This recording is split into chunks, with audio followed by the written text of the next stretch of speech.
आज आप सुनेंगे नई जितिया भगवान की व्रत कथा और राजा और रानी की उनकी संतान का अदृश्य की कहानी। आप सभी इस कहानी को जरूर सुने ताकि जीवित भगवान आप लोग पर प्रसन्न हो जाए और आप लोग के सारे मनोकामना पूरा कर दे। जितिया भगवान का अनादर मत कीजिए, पूरा कथा सुनिएगा। एक धनवान राजा था। जो राजा अपना राज्य में सभी गरीबों को वो रोज दान पुण्य करते थे। भिखू भिखार को अपना दरबार में बुलाकर वो भोजन करवाते थे। लेकिन राजा का कोई संतान नहीं था। संतान ना होने के कारण राजा बहुत चिंतित रहते थे और रानी भी चिंतित रहती थी।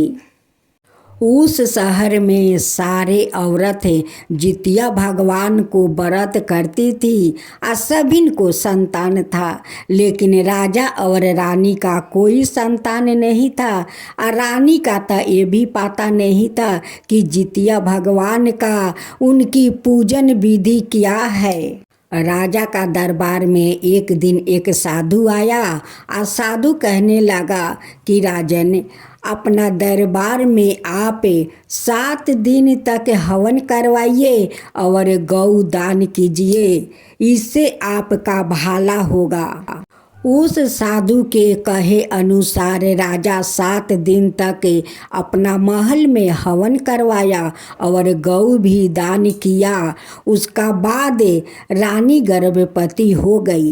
ये देख कर राजा और रानी बहुत खुश हुआ कि वो साधु मेरे लिए भगवान बनकर आया था और उनकी कहे अनुसार हम हवन करवाया, गौ दान किया, तो आज हम माता पिता बनने वाले हैं।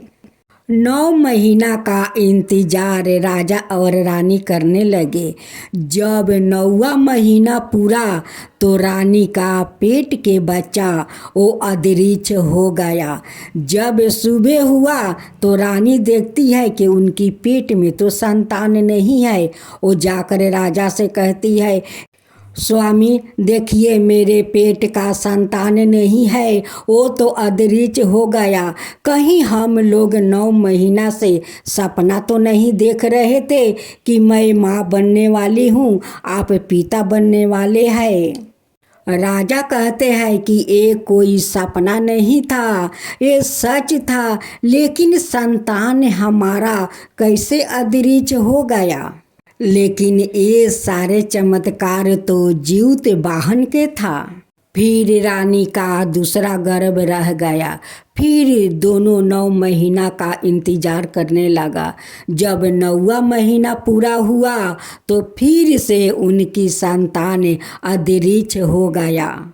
ऐसा करते करते रानी का 3 संतान अदृश्य हो गया।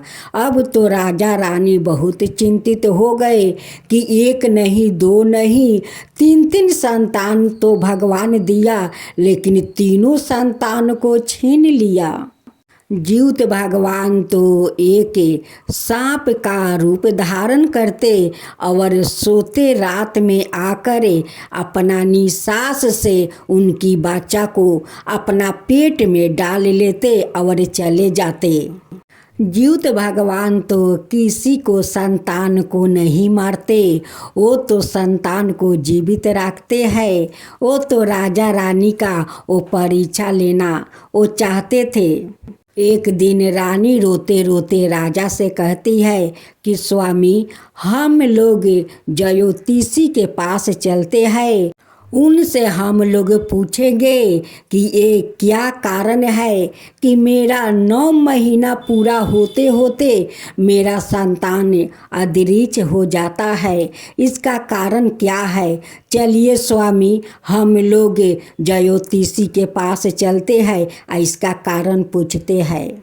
रानी का बात सुनकर राजा तैयार हो जाते हैं। जितिया व्रत का अभी 1 महीना वो बाकी था। राजा और रानी उस ज्योतिषी के पास जाते हैं। रास्ते में जीउत भगवान एक ज्योतिषी के रूप धारण करते हैं आ एक वृक्ष के पास जाकर बैठ जाते हैं। राजा रानी चलते चलते वो थक गया था। थक जाने के कारण राजा रानी उसी वृक्ष के पास जाते हैं जहाँ पर ज्योतिषी महाराज बैठे थे। दोनों बहुत उदास बैठे थे। उस भेष रूपी जीउत भगवान उस राजा और रानी से पूछते हैं कि बच्चों, तुम लोग क्यों उदास बैठे हो। राजा कहते हैं कि बाबा, हमारा तो संतान पेट के अंदर तो आता है, लेकिन 9वां महीना जब पूरा होता है तो वो अंतरिक्ष हो जाता है। इसी के कारण हम लोग ज्योतिषी के पास जा रहे हैं, उनसे पूछने के लिए कि ये क्या कारण है और क्यों अंतरिक्ष हो जाता है। जीउत भगवान एक सूता देते हैं और कहते हैं कि राजन, इस सूता को लो और अपना महल लौट जाओ। राजा सूता को ले लेता है, अपना महल लौट आते हैं, लेकिन ये नहीं पूछते हैं कि बाबा ये सूता क्या चीज़ है। जीउत भगवान को तो सब कुछ पता था। उनकी तीनों संतानें जीउत भगवान का हवाले था, वहाँ सुरक्षित था। रानी अपना महल में आती है और पड़ोस के औरत को बुलाती है और उनसे पूछती है कि देखो तो ये क्या चीज़ है। वो पड़ोसिन देखते ही समझ जाती है कि ये तो जीउत बंधन का सूता है। पड़ोसिन कहती है कि रानी, ये कोई सूता नहीं है, ये अनमोल सूता है, ये कहाँ तुम्हें मिला। वो कहती है कि मुझे तो एक बाबा दिया था कि ये सूता लो और अपना महल लौट जाओ, लेकिन हम लोग उस बाबा से नहीं पूछे कि ये सूता क्या चीज़ का है। पड़ोसिन कहती है कि इस सूता को जिसका बच्चा जीवित नहीं रहता है, उसकी माँ जीउत व्रत करती है और इस सूता को उस दिन अपना गले में पहनती है। उस सूता से उनकी संतान को जीवन जोड़ा रहता है। तब रानी पूछती है कि अच्छा बहन, इस व्रत का विधि विधान क्या है, इसका नियम क्या है। तब पड़ोसिन सारे विधि विधान उन्हें बता देती है। कृष्णा पक्ष के अष्टमी तिथि के दिन रखा जाता है। इसे जितिया या ज्योतिया या जीवित पुत्रा व्रत के नामों से जाना जाता है। पहला दिन सुबह उठकर झिंगुनी के पत्ते में मरवाला को भोजन दिया जाता है और चिलू सियारिन का भी भोजन दिया जाता है। दूसरा दिन निर्जला उपवास रहना पड़ता है 24 घंटा। उस उपवास में एक तिनका भी कोई नहीं तुरते और न ही साग सब्जी करते हैं। ये नियम है जीउत भगवान का। पड़ोसिन सारे विधि विधान बता देती है और अपना घर लौट जाती है। रानी उनकी कहे अनुसार वो भी जीउत महाराज को व्रत करती है। पहला दिन उठकर झिंगुनी के पत्ते में अपना पूर्वजों को भोजन देती है, जल देती है। दूसरा दिन निर्जला वो उपवास करती है और सभी औरत के साथ वो गंगा नहाने जाती है। वहाँ पर कथा सुनती है। कथा सुनने के बाद वो अरेर बरेर से मिलती है और अपना महल आती है। वो सूता को अपने गले में पहन लेती है और सो जाती है। तीसरा वो पारण करती है। 4 दिन के बाद रानी फिर से गर्भवती रह जाती है। 9वां महीना को राजा रानी इंतजार करने लगा। जब पूरा 9 महीना पूरा हो गया तो रानी खूब सुंदर अपना पुत्रा को जन्म दिया। उस पुत्रा को देखकर राजा रानी का खुशी का कोई ठिकाना नहीं था। वो पूरा महल में राजा और और रानी दास दासियों को वस्तु से लेकर आभूषण तक, अन्न से लेकर धन तक सभी को दान करने लगा।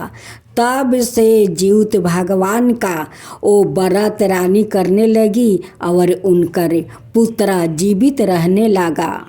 तब से रानी सारा बरस वो जीवित भगवान का व्रत श्रद्धा भक्ति से करती, अपना पूर्वजों को भोजन बड़े श्रद्धा से देती। हे जीवित महाराज, जैसे आप उस रानी का अपना हाथ से धागा दिया और रानी का ज्ञान मिला, उनकी पुत्र हुआ और उनकी महल में खुशियाँ बहुत सारा फैल गया, वैसे ही सबका महल में खुशियाँ बरकरार रखिए, सब पर कृपा कीजिए। जो कहानी में भूल हो उसे माफ़ कर दीजिए, अगर कहानी सही हो तो उस पर अपना कृपा लुटाइए। जीवित महाराज की जय हो, जीवित महाराज की जय हो।